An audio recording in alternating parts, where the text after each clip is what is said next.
জীবনে চলার পথে কেউ কষ্ট দিবে, কেউ বেইমানি করবে, আবার কেউ বিশ্বাস ভাঙবে।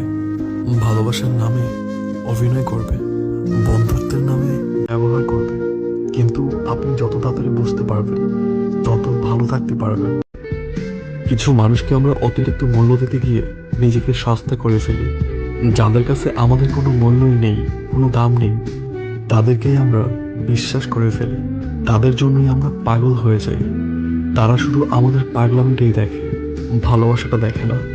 যাদের কাছে চোখের পানির কোনো দাম নেই, তাদের জন্যই আমরা নিজেরাই কষ্ট পাই। যারা অন্যকে কষ্ট দিতে জানে, তারা ভালোবাসতে জানে না।